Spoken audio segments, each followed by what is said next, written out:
Well, good Tuesday morning, everybody. I'm meteorologist Robert Suhr back with you here. Another check of your forecast on Spectrum News 1. Thanks for taking some time out of your morning to spend it with us. And it's going to be a hot one. We are going to take a run at some records.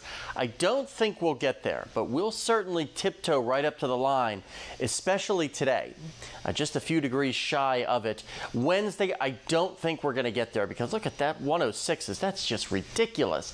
Now, that doesn't mean heat index values. It will certainly feel like these numbers by this afternoon, but the actual air temperature, I don't think we're going to get here. But even the fact that we're talking about this really goes to show you how intense this heat is. It's also unhealthy for many of us, for sensitive groups. Those with respiratory ailments, the light winds, the hot temperatures, real stagnant air developing, the lack of winds not moving those fine particulates out of the way can make breathing difficult for some people. So if you know somebody that has some respiratory ailments, just make sure you check in on them today just to be safe. Widespread 90s by this afternoon and this evening. A very unexciting future cast here for the most part, taking you through the rest of the afternoon into tonight. Temperatures will be very slow to cool down. Notice by 10 o'clock, still most of us are in the 80s. Could see a couple of clouds roll in here by tomorrow morning, but another warm and increasingly muggy start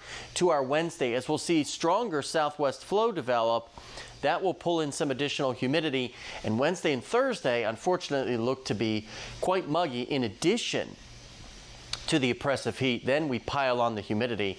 Notice here very light southwesterly winds. Like I said, that's one of the factors that's creating those issues for people with breathing ailments for the most part.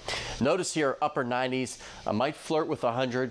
West of Kentucky Lake for the most part. Just not a fun day to be outside. You can see just how well above average many of us will be across the tri-state. That darker red really showing you how miserable it's going to be outside. Maybe by right before sunrise tomorrow, upper 60s and lower 70s. And then overall, the extended forecast is hot through the end of the week. Once that front gets closer, our chances for showers and storms will increase, although neither day is going to be a washout. But notice by Monday, that's Labor Day, gets a little bit more comfortable with temperatures back to where we should be.